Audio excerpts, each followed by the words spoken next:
Again and welcome to BTA financial. आइए सबसे पहले देखते हैं आज एफआईआई की क्या एक्टिविटी हुई है, उसके बाद फिर आगे बात किया जाएगा। तो आज एफआईआई ने 3362 करोड़ की सेलिंग की है और डीआई ने उसके अगेंस्ट में 2716 करोड़ की बाई की है।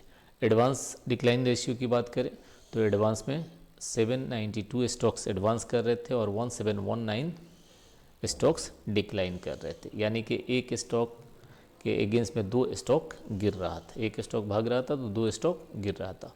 और अगर एडवांस डिक्लाइन के चार्ट भी देखेंगे तो ये डिक्लाइन कुछ ऐसे बना था और एडवांस कुछ ऐसे बना था। ठीक है, तो यहाँ से लेके यहाँ तक काफ़ी डिस्टेंस रहा और उसी का ये है कि ये पार्ट आपको देखने को मिल रहा है। ठीक है, आइए सबसे पहले देखते हैं एफआई ऑप्शन चेन डाटा और फिर चार्ट देखेंगे, फिर कुछ स्टॉक है वो भी देखेंगे। तो अगर निफ्टी का पहले तो कल एक्सपायरी है तो ध्यान रखिएगा। ठीक है, और अगर पुट कॉल रेशियो की बात करें तो 0.72 है, जो कि अभी भी बियरिशनेस ही दर्शा रहा है। ठीक है, अगर हम लोग यहाँ पे नज़र देखें, ये पार्ट पे फ्यूचर का प्राइस है, ये कहाँ है 23,800 में है। और ये पार्ट जो देखेंगे ना धीरे धीरे, ये कल परसों नहीं था, देख रहे हैं ये वाला पार्ट, ये है आपका 23,500। तो धीरे धीरे 23,500 पे अच्छे सपोर्ट्स बिल्ड हो रहे हैं। तो अब कल एक और कुछ यहाँ पे देखेंगे, ये पार्ट कितना है, तो ये है आपका 23,700 पे। तो 23,700 एक अभी क्रूशियल सपोर्ट कल भी था और आज भी है। और आज मार्केट नीचे ज़रूर गया था कल, जो हम लोगों ने स्टडी किया था उसके अकॉर्डिंग। और फिर क्या हुआ कि जाके फिर क्लोज लगभग वहीं पे क्लोजिंग दी। तो सेलर का पूरा दबदबा है, पूरा ये है कि पूरा ऑफिसे करके और मार्केट को इधर एक्सपायरी करे ताकि कॉल राइटर और पुट राइटर दोनों को मज़ा मिल जाए। ठीक है, तो कल एक चांसेज है कि अगर गैप अप खुलता है, जो कि चांस कम है क्योंकि ग्लोबल और गिफ्ट निफ्टी निगेटिव में ट्रेड कर रहे हैं तो चांसेस कम है। लेकिन अगर यहाँ पे ओपन होता है इधर कहीं और थोड़ा देर रुक जाता है तो फिर ये गेट आपका ओपन हो जाएगा, यानी कि 150 से 200 पॉइंट का, 150 से 200 पॉइंट का। और ये लोग जो फंसे हैं यहाँ पे इन द मनी में, ये जो फंसे हैं यहाँ पे इन द मनी में, तो ये लोग अपनी पोजीशन को एग्जिट करेंगे या शॉर्ट करेंगे। तो शॉर्ट कवरिंग के एक चांसेज बन रहे हैं। कल एक्सपायरी है, एक्सपायरी को मोस्टली शॉर्ट कवरिंग होता है। वहीं पे अगर बैंक निफ्टी की बात करें तो बैंक निफ्टी का भी देख लेते हैं। और बैंक निफ्टी में यहाँ पे देखिए ये कितना है, तो 50,000, ये 50,000 है जहाँ पे सबसे ज़्यादा पुट राइटर है, और ये है 51,000 जो कि सबसे ज़्यादा कॉल राइटर है। और अभी स्पॉट प्राइस की बात करें तो 50,000 से थोड़े से नीचे चल रहे हैं। तो अगर कल चांसेज है कि हाँ ये यहाँ से ऊपर की ओर धकेलेगा, लेकिन ये सारा डिपेंड करता है। आज मार्केट को बचा दिया निफ्टी को तो वो है रिलायंस की चार्ट पे भी आएंगे, देखेंगे, उसकी भी स्टडी आज फिर करेंगे। ओके, तो आते हैं पहले, अब यहाँ इसकी पुट कॉल रेशियो देखें तो 0.68, जो कि स्टिल निफ्टी हो या बैंक निफ्टी हो दोनों में व्यू निगेटिव ही है, बट एक्सपायरी कल है तो शॉर्ट कवरिंग के चांसेज बढ़ जाते हैं। आइए पहले निफ्टी के चार्ट को देख लेते हैं और फिर बैंक निफ्टी के चार्ट को हम लोग स्टडी करेंगे। मैं एक काम करता हूँ, पहले ये सारे हाइड कर दे रहा हूँ।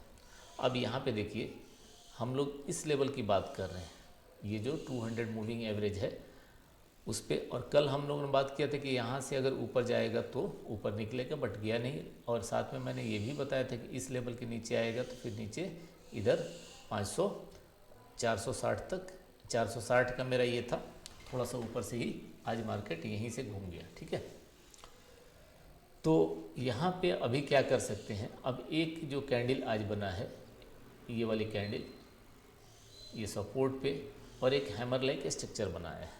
अब कल हम क्या कर सकते हैं, तो हम क्या करेंगे, एक यहाँ पे लाइन ड्रॉ करेंगे। ठीक है, और अगर इनिशियल के 2-3 कैंडल इसके ऊपर ऐसे ट्रेड कर रहे हैं, ऐसे ट्रेड कर रहे हैं, तो फिर हम कॉल साइड में जा सकते हैं। ठीक है, कहाँ तक, वो लेवल अभी बता दे रहा हूँ। तो यहाँ से मैं एक बार ऑन कर दे रहा हूँ। ये देखिए ये हमारा वो लेवल है, कितना है 23,700। 23,700 पे याद रखिएगा। अगर कल हम लोग क्या करेंगे, इसको मैं आज यहाँ पे कर ले रहा हूँ, इसको मैं यहाँ पे कर ले रहा हूँ। कितना है 23,000, ये लेवल 23,750, ठीक है। ये लेवल 23,750 है। 23,750 के ऊपर अगर कोई कैंडल ऐसा बनता है, एक 15 मिनट की कैंडल, एक दो कैंडल यहाँ पे सस्टेन करता है, तो फिर ये 800 850 का ऊपर आपको 100-150 पॉइंट मिलने के चांसेस हैं, ठीक है। लेकिन अगर इसके नीचे जाता है, इसके नीचे, तो वापस ये 500 से 450 460 तक आने की क्षमता रखता है। वैसे मार्केट में व्यू तो बियरिश ही है, तो हम लोग देखेंगे क्या करना है, ठीक है। एक मैं 15 मिनट के चार्ट पे आ जाता हूँ और 15 मिनट के चार्ट पे यहाँ पे देखेंगे, ये देखिए इसके नीचे इंटर करना बेवकूफ़ी कहलाएगी। जब तक ये 750 के ऊपर नहीं निकलता है थोड़ी सी जल्दबाजी कहलाएगा, ठीक है। और अगर नीचे जाना है तो यहाँ से हम लोग, ये पार्ट है, ये आपका 600, तो एक स्कैल्पिंग यहाँ से ये बन सकता है, जो कहाँ तक जा सकता है 500 से लेके 450 460 तक का गिर सकता है। अगर ये कहीं तोड़ा तो फिर तो ये इधर तक आ सकता है। तो ये दो सपोर्ट आपके हो गए, एक ये 460, 500 से लेके 460 तक का ये सपोर्ट हो गया, और रेसिस्टेंस में इंची ऊपर के ये इमीडिएट आपका है 750। अगर ये निकला तो फिर ये आपका 850 860 तक जा सकता है। वहीं पे अगर हम लोग बैंक निफ्टी की बात करें तो पहले डेली टाइम फ्रेम में देख लेते हैं, और फिर बैंक निफ्टी ओवरऑल तो वीक ही दिख रहा है, लेकिन एक ये है कि ये 200 मूविंग एवरेज के नीचे आ गया। वीक ज़रूर है, लेकिन आप अगर पास्ट के इसका चार्ट देखेंगे तो जब जब 200 के नीचे आ रहा है तो ये क्या कर रहा है, बाउंस कर जाता है। तो यहाँ भी चांसेस है, लेकिन हम लोग क्या करेंगे कि सबसे पहला जो लेवल है हमारा ये वाला, कितना है ये 50,000। अगर 50,000 के ऊपर आता तो फिर ये 250 पॉइंट ऊपर, और यहाँ से अगर नीचे आता तो फिर नीचे आपके 390 400 कह लीजिए, या ऑप्शन डाटा के अकॉर्डिंग 49,500। तो 49,500 से लेके 49,400 तक भी गिरने के चांसेस हैं अगर इसको तोड़ा तो, ठीक है। तो ये लेवल अगर चाहें तो आप अपने रेफरेंस के लिए नोट कर सकते हैं। मैं बाई सेल नहीं बता रहा हूँ, just for study purpose analysis अपना आपके साथ शेयर कर रहा हूँ। इसी को अगर इंटरडे की बात करें तो इंटरडे में देख लीजिए, यहाँ पे वही चार्ट है, मैंने इसको 15 मिनट के टाइम फ्रेम में लेके, ये हमारा पॉइंट है जहाँ के ऊपर 50,000 के ऊपर हमको इधर के कॉल लेने हैं अगर ऐसे, और अगर यहाँ पे कहीं ये नीचे टूटता है तो फिर हमें ये देखने को मिल सकते हैं। ये न चाहे तो आप नोट कर सकते हैं, ठीक है। ठीक, अब आते हैं कुछ स्टॉक्स हैं। स्टॉक्स में हम लोग पहले, सबसे पहला हमारा है रिलायंस।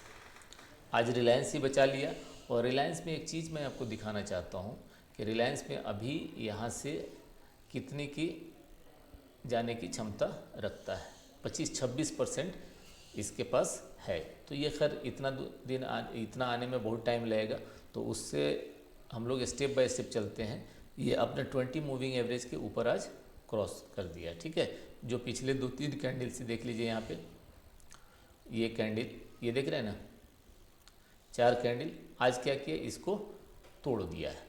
तो अगर ये निकलता है तो पहले ही टारगेट कहाँ पे हो जाएगा, ये पॉइंट 1360-61 के लेवल तक जा सकता है, और अगर उसके ऊपर निकलेगा तो फिर ये इसमें अच्छा स्ट्रेंथ आ जाएगा। और आज निफ्टी को बचाने वाला रिलायंस ही है, और कुछ आईटी स्टॉक्स हैं लाइक टीसीएस, ये सब।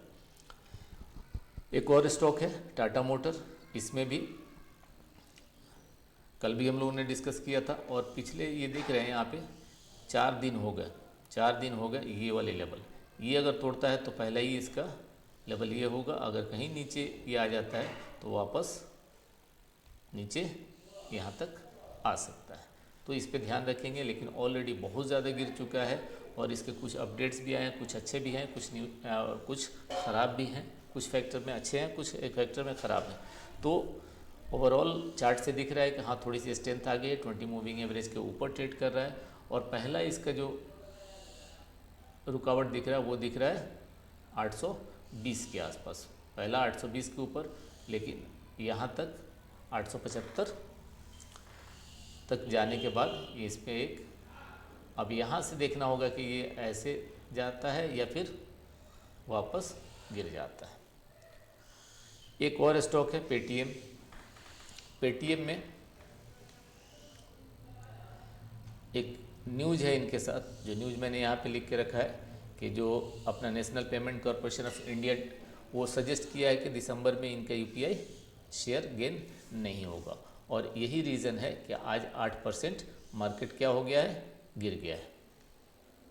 आज 8% गिर गया है और ये एक लेवल है 784 790 तक, तो 20 मूविंग एवरेज के नीचे क्रॉस कर दिया। इसका मतलब है कि हाँ थोड़े से इसमें प्रेशर दिख रहे हैं। अगला एक स्टॉक है एफकॉन। इसको प्रोजेक्ट पे प्रोजेक्ट मिला जा रहा है बॉस, ध्यान रखिएगा इस स्टॉक पे। इसको लेटर ऑफ इंटेंट मिला है किस प्रोजेक्ट के लिए, जिसमें 1084.54 करोड़ का defence and research development organisation की तरफ से इनको ऑर्डर मिला है। और अगर ये 555-60 के ऊपर रुक जाता है तो फिर ये लंबी रेस की घोड़ा साबित हो सकता है। एक और स्टॉक है जो चार्ट के बल पे बहुत ही खतरनाक दिख रहा है, ये देखिएगा, स्पंदना स्फूर्ति फाइनेंस लिमिटेड। ये दो दिन में ही ये लगभग 35-40% भागा है। अगर कल यहाँ पर मौका देता है, ऐसे करके ऐसे चलता है, तो पहले ही टारगेट इसका ये वाला होगा, लेकिन बहुत ही रिस्की स्टॉक है, ट्रेडिंग लिहाज से देख सकते हैं। एक और स्टॉक है मॉयल। मॉयल में क्या हुआ कि इनको फाइन लगा है 17 करोड़ का exceeding production limit in Tirodi mine. अब उसके वजह से ये प्रेशर में रह सकते हैं। अगर चार्ट की बात करें तो चार्ट में कुछ ऐसा बन रहा है, ये देखिएगा, ये एक reverse cup and handle type का बन रहा है। अगर ये तोड़ देता है तो फिर बड़ी तेज़ी से इसमें गिरावट हो सकती है। और एक स्टॉक है जो कि बहुत ही ज़बरदस्त इसमें न्यूज आ रही है कि आज अपने पीएम मोदी साहब एक लॉन्च किए हैं ग्रीन हाइड्रोजन हब इन विशाखापट्टनम में, और ये नेशनल ग्रीन हाइड्रोजन मिशन का पहला प्रोजेक्ट है। अब इस पे हम लोग करेंगे क्या कि ऐसे तो चार्ट वीक ही दिख रहा है, बट हम लोग क्या करेंगे कि ये एक डोजी फॉर्मेशन हुआ है, ये डोजी फॉर्मेशन हुआ है, ठीक है।